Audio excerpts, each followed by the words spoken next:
11 horas e 14 minutos. 11h14, estamos de volta aqui com o CBN Ponta Grossa, primeira edição. E hoje a gente estreia a coluna Perspectiva Empresarial com o Rodrigo Vence, que já está nos nossos estúdios aqui para a gente debater ações importantes para o desenvolvimento das empresas, do empreendedorismo, dicas, apontamentos e o cenário aqui na nossa cidade e também no nosso país. Rodrigo, muito bom dia, tudo bem? Bom dia, Manuel. Bom dia, Marquinho. Bom dia a todos os ouvintes. Hoje a gente vai começar a falar sobre como a gente pode dar um suporte maior e os desafios dos empresários e empreendedores no nosso cenário. O que você preparou para hoje? O que a gente pode trazer? Assim, Manuel, eu acho que é importante a gente falar um pouco sobre os desafios do empresário quando ele sai da figura do empreendedor para a figura do empresário. Quando ele começa a ter alguns conhecimentos básicos ali, começa a entender um pouco do negócio de uma forma um pouco mais estruturada para fazer a virada de chave, né? Porque muitas vezes a pessoa é um aventureiro, acaba se aventurando, enfim, tem coragem. Tem aquela ideia, né? Tem aquela a ideia, vontade. mas acaba não estruturando e acaba quebrando num curto espaço de tempo, né? É, né? O próximo passo, né? Porque o Brasil, a gente sabe aí, é amplamente considerado um país de empreendedores. As pequenas e médias empresas sustentam, né, boa parte da economia, mas muitos brasileiros aí veem o empreendedorismo como uma alternativa de carreira devido à falta aí dos empregos formais e também do desejo por mais autonomia financeira. No entanto, o ambiente empresarial é mais desafiador que isso, né? Quais seriam esses desafios que a gente pode entender sobre? Acho que o Brasil é um desafio. A gente, como cidadão, já sofre diversos desafios do dia a dia, né? Mas o empresário, eu acho que é mais ainda, porque ele tem um nível de responsabilidade maior. Então, basicamente, a gente separou, assim, pensando sobre o assunto, Emanuel, que uns 4, pelo menos, desafios que todo empreendedor precisa transpor para virar empresário, vamos chamar assim, né?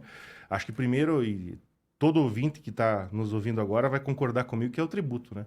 A gente tem uma carga tributária muito grande e várias normas, várias cargas, alíquotas, muda o produto, muda a alíquota, enfim, ele precisa entender isso. Então, isso é um ponto que ele precisa entender já de pronto, assim como as normas trabalhistas. As normas trabalhistas no Brasil também são bem desafiadoras.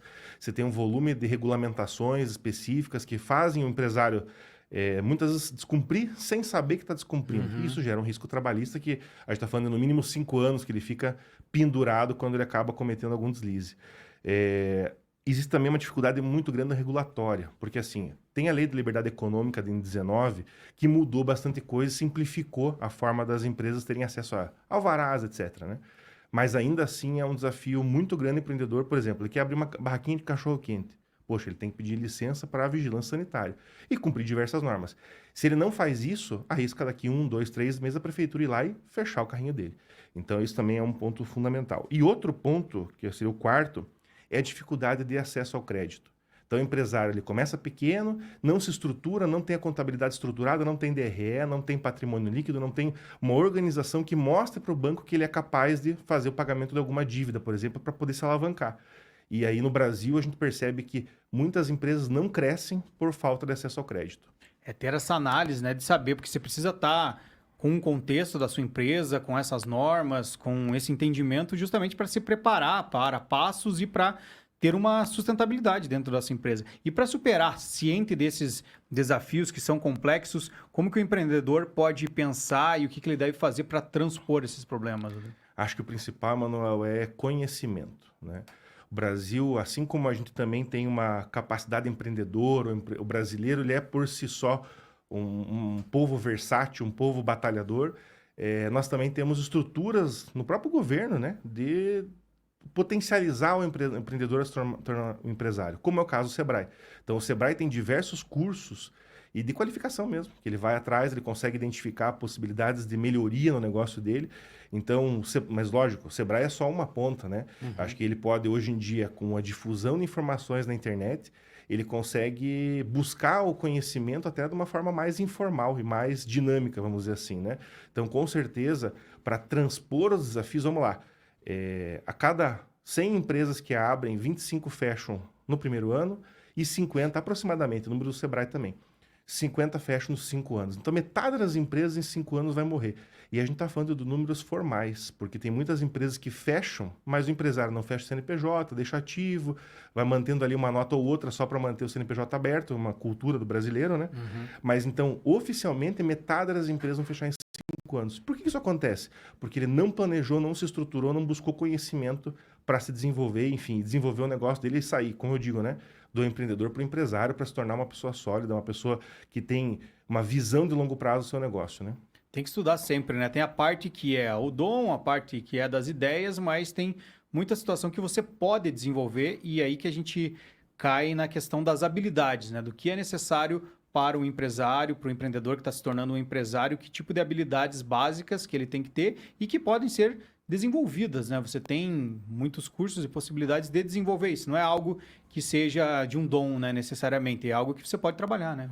Com certeza se trabalha e assim, Manuel, é engraçado. Conforme a empresa vai crescendo, ele consegue dividir essas habilidades com outros colaboradores. Então, ele pode contratar um gerente financeiro, ele pode contratar um gerente de RH, mas quando ele está começando o negócio dele, muitas vezes ele com a esposa com os filhos, né? Ele precisa ter alguns conhecimentos básicos para ele efetivamente conseguir dar essa virada de chave. E assim, para começo de conversa, Manuel, ele precisa ter uma visão estratégica do negócio dele. Então, o que ele precisa saber? Ele precisa saber qual que é o mercado que ele está inserido, quais são as oportunidades, os riscos, eventualmente os pontos fracos que ele tem, os pontos fortes que ele tem. Então, ele vai ter que mapear isso e gerar um pensamento de longo prazo. Então, ok, ele vai pensar nos próximos 12 meses, porque sem caixa, sem ele gerar aquele mês a mês, ele vai fechar em menos de um ano, mas ele precisa ter uma visão de 5, 10, 20 anos, ainda que o 20 anos seja meio poético, seja alguma coisa subjetiva, mas ele tem um norte que ele está trilhando, porque se ele não tiver esse norte, ele vai desestimular nas primeiras dificuldades. Então, o planejamento estratégico é a base número 1. E o segundo ponto fundamental, Emanuel, é financeiro. Ele precisa conhecer do financeiro dele, porque não existe empresa que feche que esteja dando lucro. Eu não conheço uma empresa que deu lucro, gerava muito caixa e ela fechou. Se o empresário cansou daquela empresa que estava dando muito lucro e dando muito dinheiro, o que ele faz? Ele vende a empresa. Então ela vai continuar. Vai vir outro empresário, outra família, outros empreendedores e vão tocar aquele negócio. Mas a gestão financeira é fundamental para qualquer empresa e assim... Você pode ter todo o resto perfeito, se o financeiro não rodar, você vai fechar. Sem caixa para pagar a conta de luz, água e folha, vai fechar. Terceiro ponto, RH. Ele precisa ter gestão de pessoas na ponta da língua. Acho que isso é fundamental, ele precisa... É algo que tem se fortalecido muito nos últimos tempos, Muito. Né? Acho que assim, como eu sempre digo, né? Se o dinheiro for infinito para mim, Emanuel, eu abro uma petroleira amanhã. Só que eu vou ter que contratar quem entende de prospecção, quem entende de venda, quem entende de fazer. Então, assim, são pessoas que vão gerar aquele negócio, ainda que seja uma petroleira. Então, com certeza, o RH hoje é um desenvolvimento que o capital não transpõe isso. Se você tiver muito dinheiro e pessoas que não são alinhadas com o teu negócio, você vai quebrar do mesmo jeito. E aí vem também a questão da venda. Eu acho que o ponto fundamental para o empresário é entender que ele precisa vender.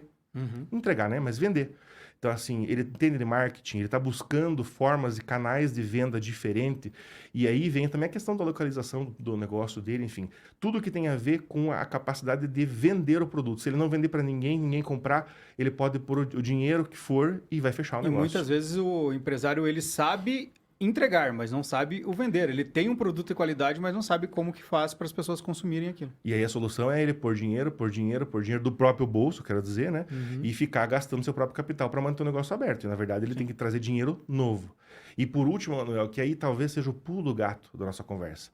Ele tem que ser rápido e ágil na tomada de decisão, na tomada de decisão e na ação. Então, assim, ele abriu uma banquinha de cachorro-quente no lugar que é inapropriado, não tem fluxo, etc., ele precisa mudar aquilo do lugar. Né? Rápido. Se ele ficar lá 6 meses, ele vai ficar 6 meses queimando o caixa dele, pondo dinheiro para manter aberto. Então, se ele não for rápido, eu estou usando um exemplo simples, mas isso serve para qualquer coisa.